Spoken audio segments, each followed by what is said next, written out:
Welcome everyone to this high-level roundtable discussion on multilateral, plurilateral, and unilateralism and trade policy in the 2020s.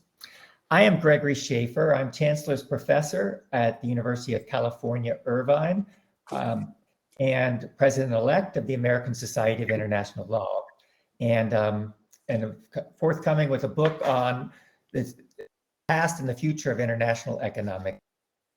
And really, let me just say a few preliminaries. Clearly, we're still missing two speakers, but they're trying to join us, having some login challenges. But we're going to, the structure of this is that I'll introduce the topic now, I'll introduce the structure of the discussion, and I will then introduce the panelists.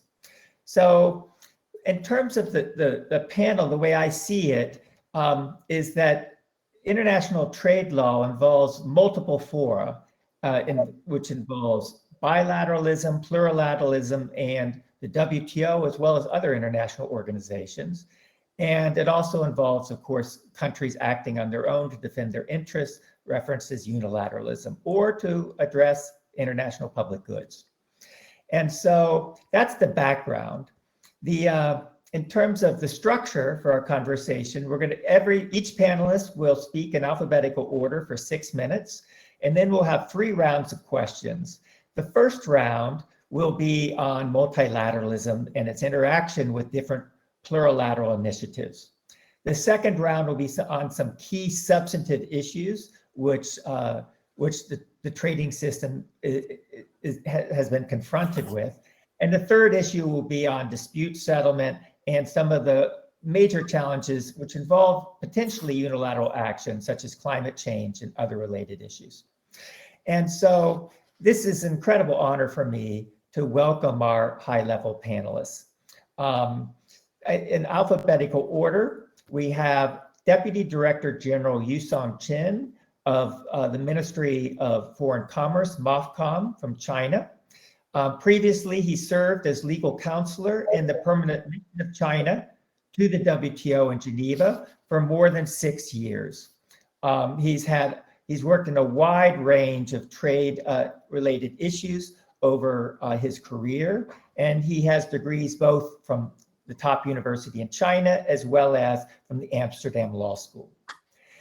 The next speaker will be Anabel Gonzalez. Anabel is now Deputy Director General at the World Trade Organization, but as we all know, she's had many positions before then. She served in the private sector as a consultant. She served as a consultant for many international organizations. She has, for the government of Costa Rica, she's been Minister of Foreign Trade and has negotiated multiple trade agreements over her career. Denis Redonnet is Deputy Director General and Chief Trade Enforcement Officer at the Director General for Trade of the European Commission. He has a background in economics. He served as advisor earlier to EU Trade Commissioner Pascal Lamy and was Deputy Chief of Staff for EU Trade Commissioner Peter Mandelson. And then we have Ambassador Susan Schwab. Ambassador Schwab previously was an academic. She's Professor Emerita at the School of Public Policy at the University of Maryland. She's now a strategic advisor for Meyer Brown and advisor to governments, international organizations, and so forth. And of course, Ambassador Schwab served as the United States Trade Representative from 2006 to 2009, and has many other important positions within the US government, as well as within private practice. And then finally, we hope to be joined by President Ernesto Zedillo, former president of the Republic of Mexico. He's now Frederick Eisman, director of the Yale Center for the Faculty of Globalization. He's a professor in the field of international economics and politics. And so we hope that he'll be able to join us as well once he's able to log on. So thank you, all of you, for joining us. It's really wonderful to have you with us. And so Yusong, if you could start with a presentation of around 6 minutes, and then we'll go down the order. Please, Yusong.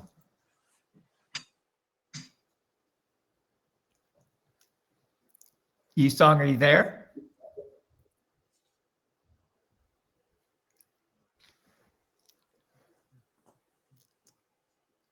Sorry. Yusong, can you hear me? Okay. This time it's okay. Yeah. Okay, please. Thank you, Professor Shaffer, and for your introduction. Actually, it's my honor to be invited to participate in this forum discussion. At the initial stage, I'd like to make some remarks on international trade policies in the 2020s. I will seek to summarize in 6 points. And also, of course, I will speak in my personal capacity. Firstly, regarding multilateralism, I would like to say once it was lost, but now it's time to be found. The multilateral trading system, that is GATT and WTO, is an essential part of the Bretton Woods system after the World War II. Over the last 70 years, rounds of multilateral trade negotiations have been successful in advancing the development of globalization, and multilateralism has been a strong driver of global economic integration, peace, and prosperity. Though the Doha Development Round has been stalled, the WTO is nevertheless the most important platform for global economic governance. Global trade routes could not be made elsewhere, and the role of the WTO could not be easily replaced. Secondly, for plurilateralism, it seems to be a double-edged sword, and we need to deal with it cautiously. Plurilateral agreement may be more suitable for certain like-minded members, but right when the rules may discriminate against the others. In this regard, plurilateral rules must be open, without discrimination, cover participants, that is, fulfill the critical mass criteria. And also the large-scale trade agreements will promote the economic integration. I want to point out that in the end of last year, China and 14 other Asian Pacific countries signed the world's largest trade agreement, that is RCEP. It covered a market of 2.2 billion people and 26.2 trillion of global output. And it lays out the foundation for deeper cooperation among member countries in the future. Similarly, the regional trade agreement should also be open and avoid creating new trade barriers and discriminations. Thirdly, for unilateralism, I want to say that the mummy should have stayed buried. Unilateral and trade protectionist policies, including Section 301 and Section 232, tariff or blocking the selection process of the applicable members, are by nature incompatible with the WTO rules and the multilateralism. In the long run, those measures and policies will also harm the country concerned itself. In particular, we have seen the risk that national security exceptions in the WTO could be abused. Thereof, rules must be strengthened. Members should be encouraged to uphold the principles of good faith and self-restraint while improving and peer review as much as possible. Fourthly, on WTO reform, I want to emphasize that the core value of the multilateral trading system should be maintained. The 2020s has witnessed changes in the global economic landscape. The development of science and technology will also have an important impact. WTO should keep pace with times, promote digital trade, and promote the future integration of and supply chains. China supports the necessary reform of WTO, and reform should maintain the core value of the multilateral trading system, adhere to non-discrimination, openness, protect the development interests of developing country members, and reform should follow the consensus decision-making process. The WTO should further strengthen its member-driven nature, encourage more political resources so as to promote the work of the multilateral trading system. I could still remember the proposals in the Sasson report in 2005.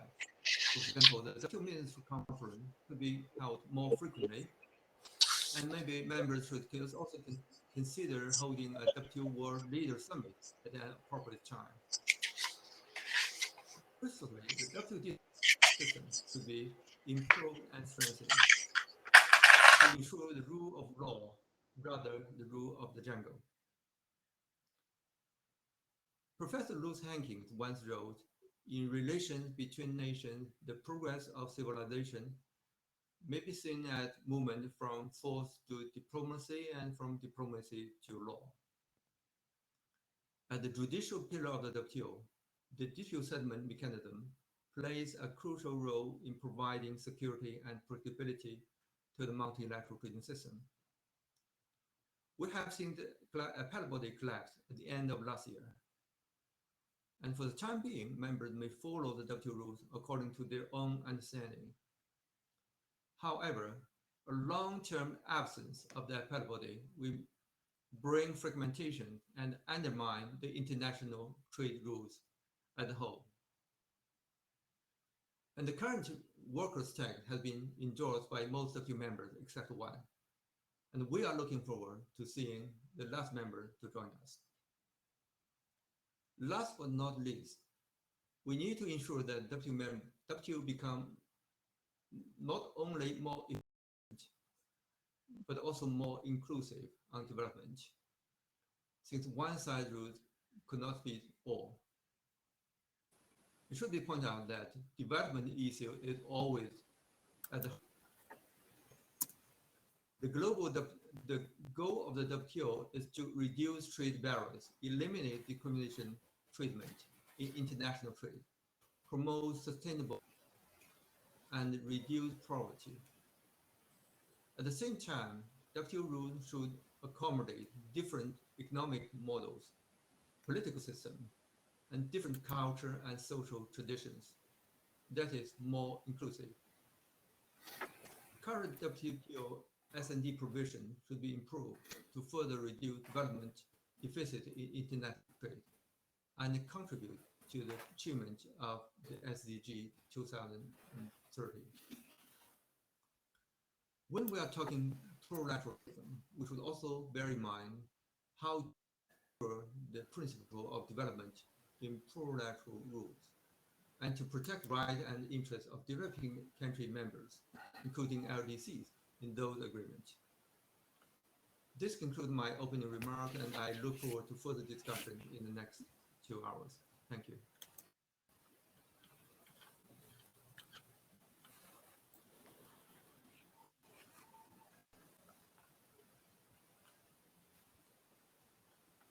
Thank you. Thank you very much, Greg, and hello to everyone. I am delighted to be in this panel with my fellow panelists and discussing such an important topic for the future of the multilateral trading system. So in recent years, trade conflicts, disruptive technologies, and geopolitical competition had brought the WTO to confront its most fundamental crisis since coming into force. With its three key functions, the negotiation, dispute settlement, and monitoring facing challenges. And the COVID-19 pandemic has brought added frictions and tensions to the system. Paradoxically, this comes at a time where global trade cooperation is needed the most. No economy, however large or powerful, can confront the pandemic on its own. Fragmentation of the digital economy risks diminishing its full potential and exacerbating security risks. And sustainability challenges cannot be fully tackled without the force of trade. So there are two critical questions facing the multilateral trading system today, in my view.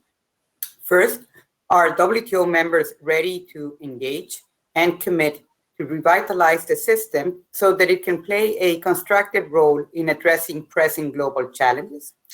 And if so, how to do so? And this is not really a theoretical or an abstract discussion. For the WTO to remain relevant, things need to begin to change in 2021. And the list of issues to address is long, but they should be adequately sequenced, in my view, to avoid a system overload. And the 12th WTO Ministerial Conference, MC12, provides a very important opportunity. First, to achieve realistic, concrete results that will build confidence on the ability of members to engage. And second, to establish a set of work programs to tackle substantive issues and WTO institutional reform. This is feasible, but the pace of negotiations probably needs to be accelerated if results are to be achieved by end November, as we're basically 5 months, there are 5 months left before the ministerial conference. So one critical issue at present is how can the WTO help fight the pandemic? There is the view that the WTO should make a practical difference to support effective and equitable access to vaccines by strengthening its monitoring function and minimizing or removing export curbs that hinder medical supply chains, as well as by expanding access to new vaccines, therapeutics, and diagnostics. Now, more broadly, a trade and health initiative could strengthen members' capacity to respond to this pandemic and to future pandemics. Another test for the system is to deliver a substantive agreement on fisheries subsidies. Members have committed to reaching such a deal in anticipation of MC12. The WTO's Director General, Dr. Ngozi Okonjo-Iweala, has convened a ministerial level virtual meeting on July 15, next week, to help us identify landing zones. This is an opportunity for WTO members to show their readiness to engage and at the same time to align important trade and environmental objectives. Now, on agriculture, members have different expectations, including on topics like public stockholding for food security purposes and domestic support. And many members would like to agree on exempting humanitarian delivery of food from export restrictions. Now, 2021 will also be a critical year for the so-called joint statement initiatives, which are actually plurilateral negotiations, which in the aggregate are being conducted by about some 2/3 of the membership of the WTO. On one of this, a very important joint statement initiative on electronic commerce, 86 participating countries have agreed already on a couple of clean articles in the draft negotiating text, one on spam and another one on electronic signatures, and other clean articles are expected by MC12.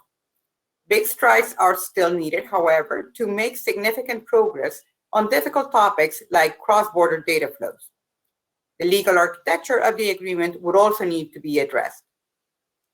On investment facilitation, another one of these joint statement initiatives, the group, which encompasses over 100 WTO members, has made progress on a revised draft text and expects to achieve a concrete outcome by MC12.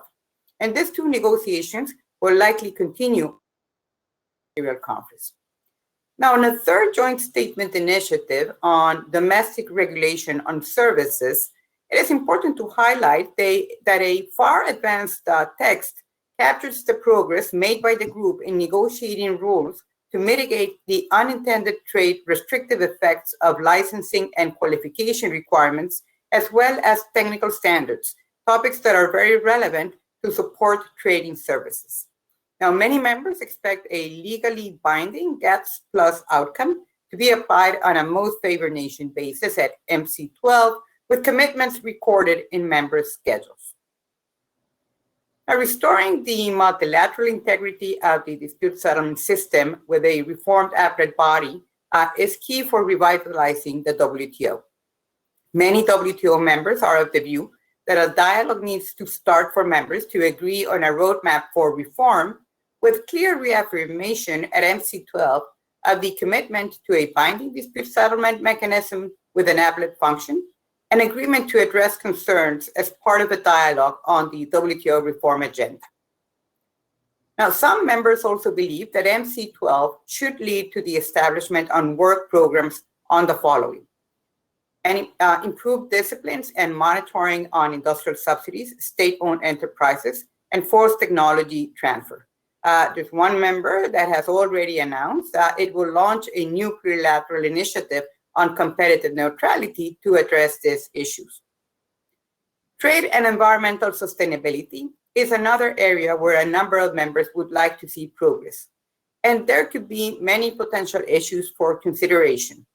Eliminating tariffs for a list of environmental goods as a start, for instance, of a broader leaving agreement that could also encompass, for instance, trade in environmental services, green subsidies, fossil fuel subsidies, the circular economy are some of the other issues that members are discussing and that could be part of future consideration. And last but not least, WTO reform. For many members, this could include a more effective and reinforced monitoring and deliberative functions, a restored dispute settlement system, and a more effective negotiating function through the use of different alternatives. The issue of special and differential treatment of developing countries would also probably need to be included in the discussion. So with that, let me stop here, Greg, and I'm ready to answer any questions or comments in going forward. Thank you. Thank you, Anabel. So our next panelist, and to welcome, since I'm seeing you now for the first time on our screen, Deputy Director General Denis Redonnet. Bonjour, bienvenue. Welcome to this important panel. So please, you have the floor. Thank you very much, Greg. Thank you very much for the invitation. Great pleasure to be here with eminent colleagues and panelists. I am, of course, going to speak in my own capacity, but I will try to share, of course, some of the thinking that we have right now in Brussels on the issues that you have put on this panel. Maybe to do this, I think with the way we're looking at the international trading system right now, the state it's in Brussels, we are certainly constantly very focused in that universe on the question, which in our view is the central question, which is the question of the resilience and the centrality of the rules-based multilateral trading system with the WTO at its core. And we have been concerned now for some time about what had happened over the last few years to the rules-based multilateral trading system and the WTO itself as an international organization. In our pre-conference short exchanges by emails with other panelists, Ernesto Zedillo was raising a question, which maybe we'll come back to, as to whether we are still faced with an existential threat with respect to the multilateral trading system. It's actually a term that we used already 3 years ago when we first issued or shared with interested WTO members a sort of a non-paper that was in September 2018, I think, where for the first time we used that term. We said we feel that there is an existential threat to that system, and for us that became an overarching priority. And 3 years on, this year, a few months ago, the European Commission for the EU set out its overall trade policy stance in a sort of equivalent to a sort of white paper, if you will, a trade policy review. You may have noticed that in this white paper, there is one annex, which is an 18-page annex, which is as long as the core paper, which is about reforming the WTO. So for us, this is the big ticket item and the main source of concern right now. And you should take this as a signal that we really feel that this issue is central, and also as a commitment from the EU that we want to engage actively now in the process of WTO reform. And it's going to be a question of how to give hands and feet to that. If I start with diagnostic, I think we're still convinced that the risks that we saw over the last few years of a structural erosion of the rules-based multilateral trading system probably remain and are still very much present. And the list is very long. We observe in the conduct of our international economic relations as a trading bloc, as the EU, a lot of overt or murky forms of protectionist tendencies in many jurisdictions. We see a tendency towards economic nationalism and unilateralism, sometimes in violation, in our view, of international trade rules. And that is probably both reflecting and descending into more and more power-based international economic relations, what people have called the weaponization of trade, which we think is a reality, and more today than it has been, perhaps over the last 25 years, and that has actually leading us to think about our own posture and about possible remedy measures for vis-a-vis phenomenons of this kind. Maybe I'll have a chance to come to this later on. We also think that there are at the heart of the problem long-standing unaddressed level playing field distortions that are there. Some of them, not all of them, but some of them have to do with non-market policies and practices and how we are being able to absorb those or not into the multilateral trading system. We have said that publicly together with a number of like-minded countries on this issue. And those level playing field distortions reveal, in reality, gaps in the rule book. And the core of the problem for us is how to address the gaps in the rule book. Add to that, of course, that in the medium term, we will have to measure very carefully what the economic impact of the pandemic is going to produce in terms of spillover effects on international economic relations, with probably, inevitably, pressures towards more protection, pressures towards more complex forms of precaution, which may or may not articulate themselves well with international trade and investment rules that are in place, and the trend towards greater government intervention in the economies. There is greater intervention in EU and its member states from the state. That is, to some extent, normal and actually a good thing.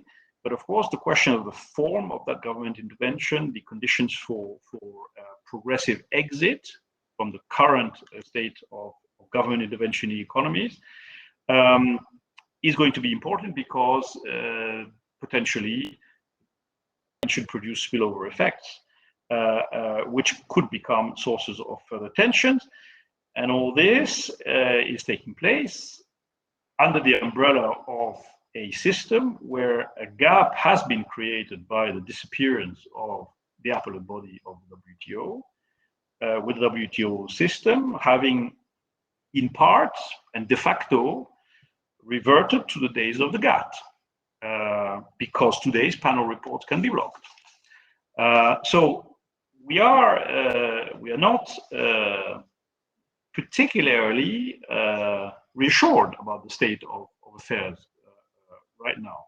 And one could argue perhaps that, if anything, the threat is even more existential now than it was 5 or 10 years ago, where this erosion was starting to be seen, because it's not just an issue of progressive loss of relevance of the multilateral trading system with WTO at its heart, linked to the non-upgrade of the stock of global trade rules, but it's about, in some cases, in some areas, the risk of going into reverse.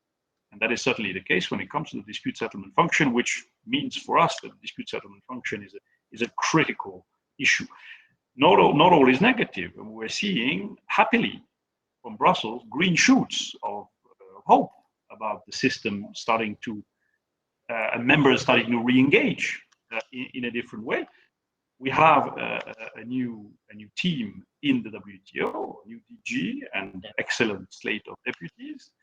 That is a very positive element for us. I'll come to the question of to what extent there's an issue here with respect also to the role of the WTO Secretariat, and perhaps could help members more going forward. And there is, as Anabel said, a renewed focus on, I would say, on an agenda which concerns global public good and sustainability, starting with health. And that is potentially a mobilizing set of considerations that can help the membership federate differently and better than they have until now. So I will come, I guess, later on to some of the specifics of this, but I think for us, in light of all of this, the challenge, the primary challenge, I would argue, would be that we need to make sure that the WTO members make as much use of all the flexibilities and the adaptability that is actually available in the multilateral trading system already today, as things stand, and then perhaps consider going forward injecting more flexibility, more nimbleness, more adaptability into that system, in particular in order to do what has not yet happened, which is to jumpstart the negotiating function of the WTO, which we see as the route to long-term resilience and recovery of the system. But perhaps I leave it there for now, and I'll come back to some of the more forward-looking aspects if you want later in the conversation. Thank you so much. Appreciate that. And so now we move to Ambassador Susan Schwab, former USTR. And Susan, the floor is yours. Thank you very much. I am delighted to be joining you and seeing old friends and making new ones. Thank you for inviting me. I feel a little out of place as an economist and not a lawyer, and that perhaps will be reflected somewhat in my comments. I'll join everyone in saying I am representing my own views, not those of any institution that I'm associated with. And I'm going to start out by offering a basic premise, which is, since we're on the topic of multilateral versus plurilateral versus unilateral, that those have always been, or at least in the last 80 years, in the mix. What we're dealing with right now, and the real challenge, is the suboptimal mix. The fact that the mix between multilateral and plurilateral, and here plurilateral I define as bilateral, regional, sectoral, and so on, that whole basket, because depending on who you talk to, people have different definitions, and unilateral, that what we're dealing with today is a mix that is not optimal, that there's a better mix to be had, and we've had a better mix in the past of multilateral versus plurilateral versus unilateral, and that's in a way what we need to be thinking of, because we're never going to go back to purely multilateral, and I hope we'll never go back to purely unilateral or purely bilateral. I mean, you look at the history of the United States, and prior to 1930, we were all unilateral, maybe a little bilateral. Between 1934 and 1948, we were bilateral. 1948, almost all multilateral. And we've been moving since 1993 much more into plurilateral and away from multilateral, because there have been no major multilateral deals since the Uruguay round. So you can see where I'm going with this. And I think that some types of agreements and some types of enforcement lend themselves much more to certain types of agreements, certain types of formats and structures. And so that's really where I'm going. And some of these are better than others. And I would assert that one of the reasons that we have moved to more of a unilateral and plurilateral, and here when I'm talking about plurilateral, really much more bilateral and regional or multi-country, as distinct from sectoral, multi-country sectoral, although there are a few of those, is because of the weakness of the WTO. And I think Anabel and Denis spoke very articulately about some of those challenges there. And I think a lot of what we're seeing is globally a lot of government intervention in the market, in our own domestic markets. And we're seeing that reflected in terms of government intervention in trade. And it's not a healthy trajectory. Now, putting my economist hat back on, I would note for the record that trade flows are up, investment flows are up. And some would argue, hey, what are you fixing? And the answer is that there's a lot of unrealized potential there. And that this is particularly damaging for developing and in particular the least developed countries, because they are the ones being left behind. And whereas in the past, you had this dichotomy of developed and developing economies, you now really have a continuum. And there's overlap at the top, developed and advanced developed. And then you still have a group of really challenged developing economies. And they are the ones that are left out of the plurilateral deals. They're the ones that are left out of the bilateral and regional deals. Now, what are some of the reasons for this? First of all, the easy work in terms of lowering barriers to trade, the initial focus of the GATT, the easy work's been done. And we see that, for example, when the International Trade Commission, the independent body in the United States that looks at trade agreements, has done various analyses before and after our free trade agreements, our various trade agreements. And they fairly consistently in the last couple of years have concluded that the US economic benefit from negotiating the next trade agreement or negotiating the last couple trade agreements really has been marginal in terms of the US economy. Less than 5% increase in GDP, less than 4%, 0.5%, 0.4% increase in GDP. And now granted, this is over a very large economic base, but it's hard to sell a major trade agreement with a lot of pushback, political pushback when you have those kinds of data.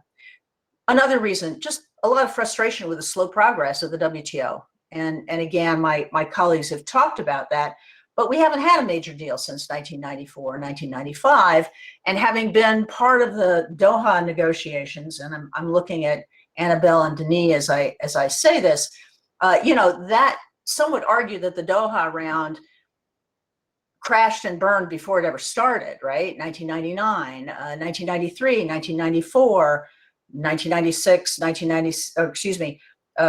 2003, 2004, 2006, 7, and 8 on my watch, and then 2012. Anyway, you see where I'm going with this. Now, why? You're getting lowest common denominator deals. You've got some countries that are consistently blocking progress at the WTO. None of them are represented in this particular dialogue, I would say. But you do. You have and they know who they are. Consistently blocking progress, and they did during the Doha round as well. You have the presence of China, and I don't say this in a negative way. I say this just as an economist. The size of China's economy and the degree of China's exports in manufactured goods have made it very uncomfortable for a lot of developing countries to open their markets in manufactured goods. And that started with the developing countries that wanted to get rid of the multi-fiber agreement for so many years. The multi-fiber agreement disappears finally. And lo and behold, the developing economies lose their quotas. They lose their markets because China makes that up. because China's just much more efficient in a lot of manufactured goods. But it happened with toys, it happened with footwear, it happened with textiles and apparel, and now, you know, increasingly steel, aluminum, solar panels. And we can get into a conversation about non-market economies and unfair trade practices. But even if you set aside any predatory questions, China's just a big economy, and China, you know, doing what the Asian tigers did decades ago, or Japan did decades ago, the magnitude of China's economy is having a scary impact on a lot of developing economies that makes them reluctant to lower their barriers to trade. And I saw that during the Doha round quite obviously. In the US, many of you are familiar with the China shock literature that, you know, in the 1990s, late 1990s, early 2000s, the anti-globalization movement, mainly Europe, US, developed economies, trade politics in the United States is, you know, we see it on the paper, you know, in the papers every day, and it didn't start with Donald Trump's administration.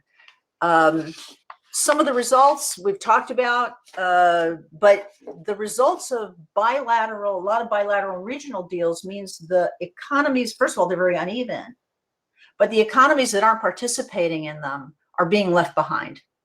And it makes it harder to bring them together in sectoral deals and functional plurilateral deals at the WTO, and ultimately perhaps another multilateral deal, because they haven't caught up with some of the, you know, e-commerce, digital trade aspects of other bilateral and regional deals. I'm going to stop there because my time is just about up. There are an awful lot of other issues, but I think the thing that I hope we can explore is there a better mix? And I would tend, you know, multilateral, plurilateral, unilateral, and I would tend toward looking at the WTO plurilateral defined as sectoral and functional deals, multi-country, and what, if anything, can be done about stepping beyond individual countries blocking without going to a country vote system. So a different definition of consensus. Secondly, perhaps going beyond MFN. We've done it. There are precedents like the government procurement agreement. And coming up with temporary or perhaps permanent definitions of substantially all trade that, again, get beyond the ability of certain key players blocking. So I'm going to stop there, and thank you for inviting me. Thank you, Susan. That was really terrific. We really appreciate it. So next, and finally, is President Ernesto Zedillo. Buenos dias, bienvenidos. Gracias for joining us. And you now have the floor. It's a great honor. Thank you, Greg. I am very pleased to participate in this conference, and in particular to join such a distinguished group of experts and friends in this roundtable that deals with some of the key questions for the future of the multilateral trading system. Reflecting on the topics the organizers have submitted for our comments is not merely an interesting intellectual undertaking. Rather, the way in which these and other essential questions are addressed is quite consequential, not least because I, along with many others, I have insisted on several occasions that the multilateral trading system in recent years, and let me emphasize this by courtesy of US trade aggression, together with the passivity of other stakeholders to protect that system, has been under an existential threat. The Trump administration's unwarranted and, in my view, illegal use of Section 232 of the Trade Expansion Act of 1962 and Article 31 of the GATT, as well as Section 301 of the Trade Act of 74, to impose senseless tariffs on exports of close-traded partners and to ignite a massive trade war with China, did question the foundational notions of the trading system as circumstance compounded by other aspects of Trump's trade policies, including the blockage of the appointment of the judges of the appellate body. Of course, the US government and the Trump administration in particular are not of the frail condition that the multilateral trading system has suffered recently. Other important actors, evidently China, and I would claim even the European Union, in this case more by omission than by commission, have contributed to the weakening of the system. And once one goes into the blame game, the fault for not protecting, reforming, and strengthening the system to be apt for the challenges of the early decades of the 21st century must be judged as a collective one.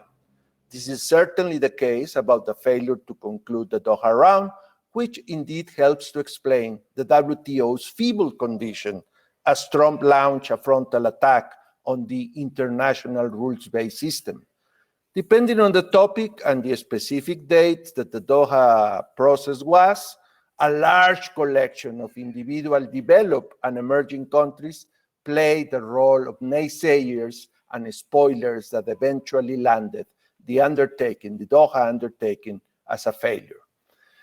The arrival early this year of a US administration quite different in substance and form from the previous one obviously has risen expectations about a possible revival of the rules-based multilateral system in general and the trading system in particular.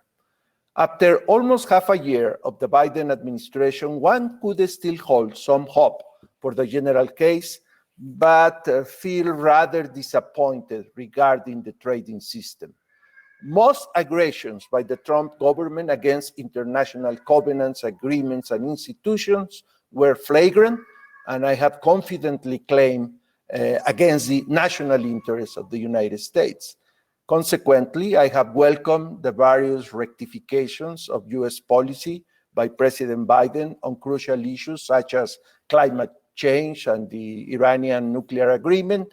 However, as much as I value these and other rectifying steps, I deeply regret the trade stand so far by the Biden government, which in its most substantive aspects shows a worrisome continuity of the absurd Trump policies. I still want to believe that the failure to rectify at once the Trump trade policy mistakes obeys political economy reasons justified by the urgency of other laudable domestic policy priorities of the Biden administration. This charitable interpretation of President Biden's kind of Trump trade continuity doesn't blind me to acknowledge with deep concern the risk of irreversible entrenchment of the mercantilist policies and consequent deterioration of the trading system endured during recent years. I fear that if and when the Biden government were to embark in leading, or at least seriously helping, the restoration and strengthening of the rules-based multilateral trading system, it could prove too late. I hope we don't get to that point, not only because there are very powerful reasons of international peace, prosperity, and justice to undertake such restoration and strengthening, but also because there is no lack of ideas, as I trust the proceedings of this conference will make clear. I will be very happy to go into details as we make progress in this session, Greg. Thank you. Great. Thank you so much, President Zedillo.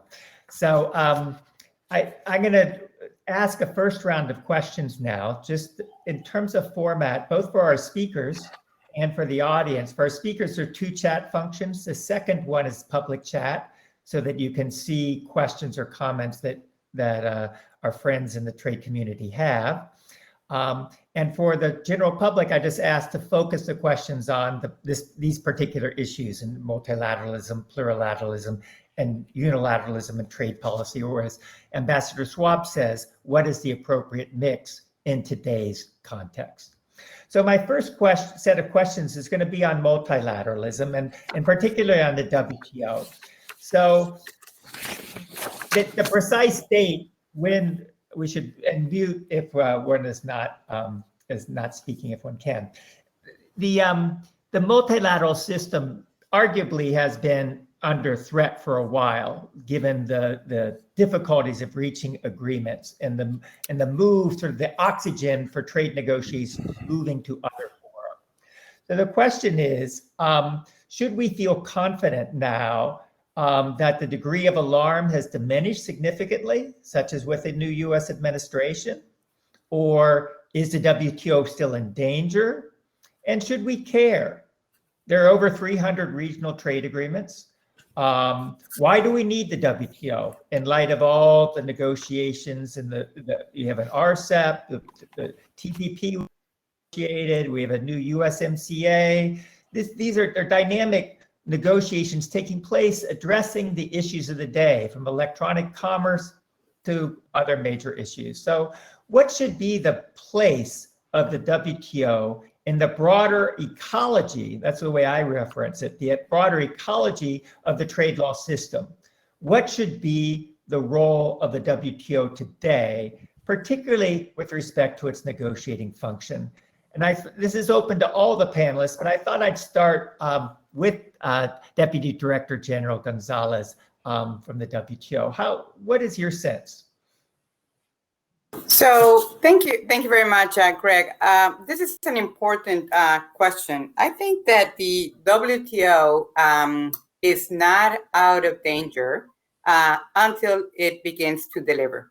And to me, this is the most important element, that it begins to deliver on its negotiating function, that then its dispute settlement function can be revitalized, and its monitoring function can be strengthened. Until that moment, I think that the system will continue to be under threat.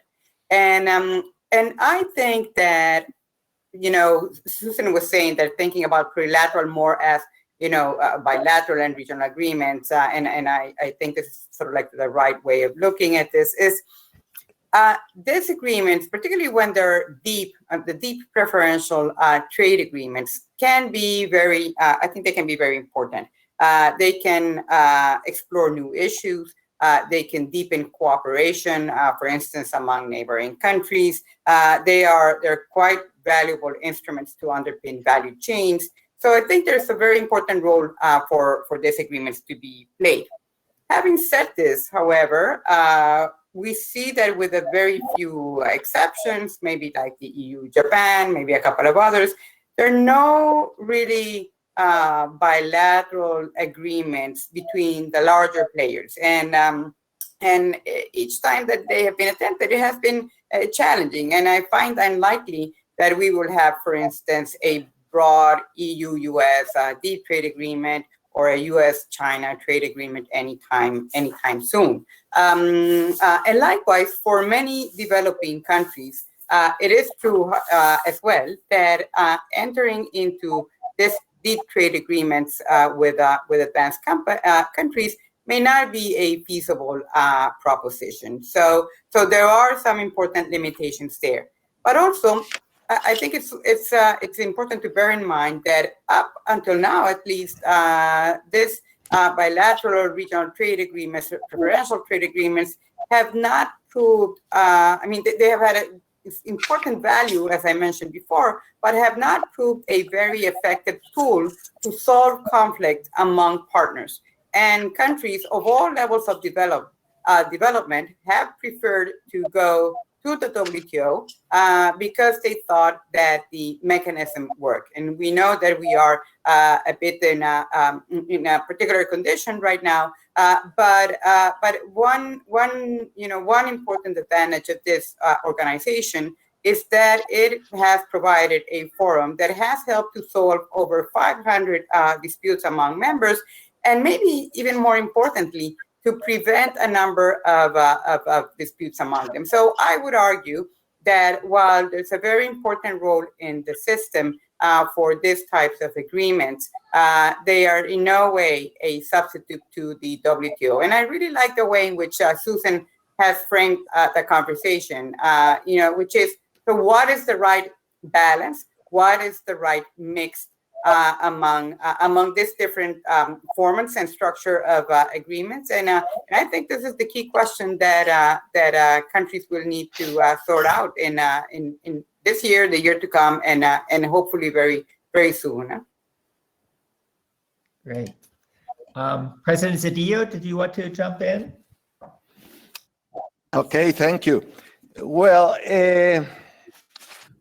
of course, there is a difference between conditions in 21 relative to conditions before, if only in the language. The Biden administration has not threatened to have the US abandon the WTO, and so far has not played this overwhelming power attitude and game that the Trump administration did. However, as I mentioned in my initial remarks, I am kind of concerned and even disappointed that to this day, I haven't heard a serious expression from the part of the administration towards rectifying the most flagrant aggressions, not only to the WTO, but also to other US trading partners from the part of the US. And this is worrisome, because I think if there is one aspect in which the Trump administration openly, in my view, violated international law, it was on trade. And therefore, I deeply regret that so far the Biden administration has not even suggested a way out of this rather complicated situation. And I am, my sympathies in principle as a foreigner that has sometimes, in his country suffer not so good positions and attitude from the part of the United States, particularly with Trump. Now I am very pleased that we will be dealing with the Biden administration. But on trade, I am disappointed.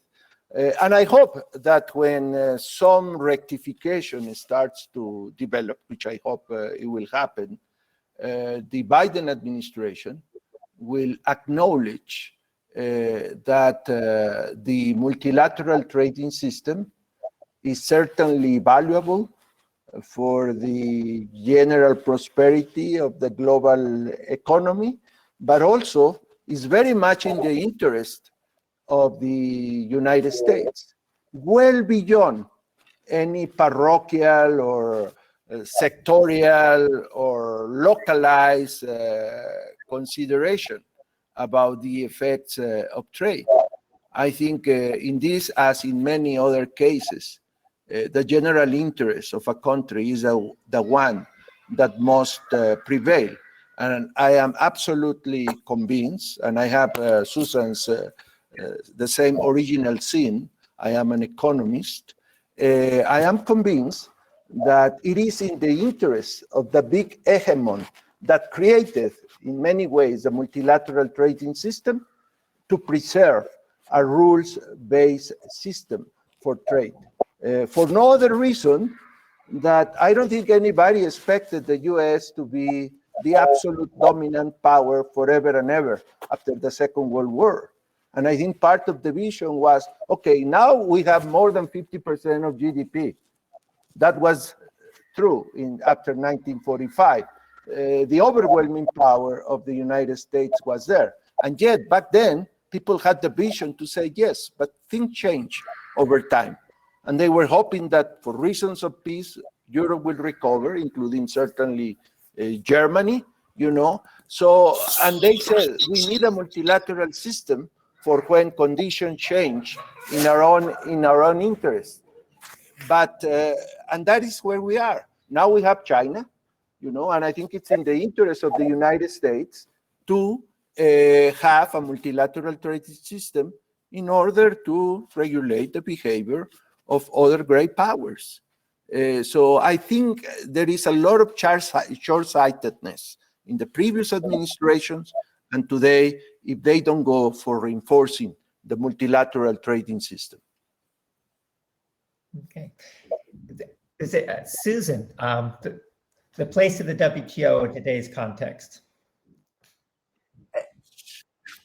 Okay, I'll take a stab at it. I do have to say, I am the greatest admirer of President Zedillo and continue to be a great admirer and have always been. I will say that there is more blame to go around than just that attributed to the United States and the Biden and Trump administrations. And I'm going to work that into my response to your question. Part of the challenge of the WTO is on the enforcement side. I mean, I think everyone agrees a rules-based system is absolutely critical. But if the rules aren't enforced, you have a fundamental problem. And I think there is a perception, and I would argue a reality, that when it comes to non-market economies and non-market economic behavior, the rules have not been enforced, both in terms of the letter of the law and in terms of the spirit of the rules. And that is a fundamental problem. I would agree that the use and therefore that plus the fact that you haven't had an updating of the rules, you find countries turning to really clumsy tools like the national security exception on steel and aluminum, which by any definition was clumsy because the challenge was created by dumping and subsidization out of China and everybody else having to respond to that. And therefore, the question is, does the WTO trade distortion, WTO trade distortion disciplines, are they sufficient to address dumping and subsidization of that magnitude that creates a global glut, global overcapacity because one country has created such huge overcapacity? And I agree entirely that 232 sort of overdid it. But we find ourselves now with not just the United States, but every country that responded, arguably being crosswise with their WTO obligations. Not just the US, the EU, everybody else. In the way they responded, they didn't go through the dispute settlement process. Everybody is the center here. And then you can obviously look at the clearly what happened with the response to COVID, and everybody is a center. And so do you unscramble the egg? Can you unwind that? How do you address it? So I'm sure we'll talk later about the appellate body, but US actions on the appellate body started during the Obama administration. Not even during the Trump administration. So I would put a question out there, which is multilateral, plurilateral. It may be that you need on the trade liberalizing rules to discipline trade distortions, you really need more multilateral and call it sectional and functional plurilaterals, as distinct from bilateral and regional, right? That you really need to have those multilateralized to get your maximum benefit globally and to bring along your developing countries. But that when it comes to trade distortions and enforcement, it is absolutely imperative to have a multilateral enforcement mechanism. And in the former, you're addressing trade distortions and disciplines. You could get away with doing that bilaterally, regionally, whether it's, you know, digital trade. You can't get away with that when it comes to enforcement, right? So trade liberalization, addressing trade distortions, you can get away with it with smaller groups. You can get away with it bilaterally. You can get away with it unilaterally. But when it comes to enforcement, for example, global overcapacity, global dumping, abuse of national security exception, abuse of SPS, abuse of anti-dumping countervailing duties as an excuse to stop imports from Australia, you really need a global response. I put that out there. Thank you. Thank you, Ambassador Schwab. I'm going to put forth a new question, but it's related to this one, but anybody can jump in. I'll start then with Deputy Director General Redonnet. And so this is linked to what's the vision of the WTO in today's context, but my particular question is how to get there, given everything that's unraveled. We're going to talk about later in the third round of questions, but this is just on the negotiating function. So how can governments make sure that the WTO adopts and delivers value in the current context?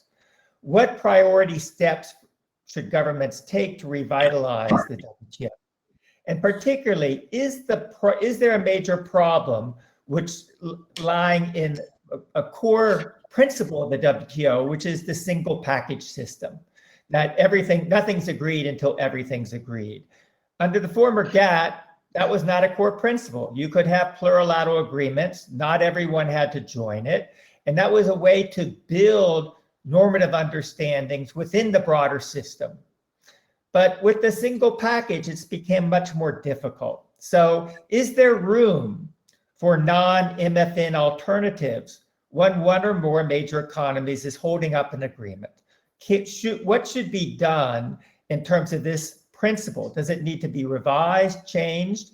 If so, how? Procedurally, what should states members do, WTO members do, so that to facilitate the development of new agreements and normative consensus over basic understandings? And we have a number of plurilateral initiatives within the WTO. The question is, can they be concluded?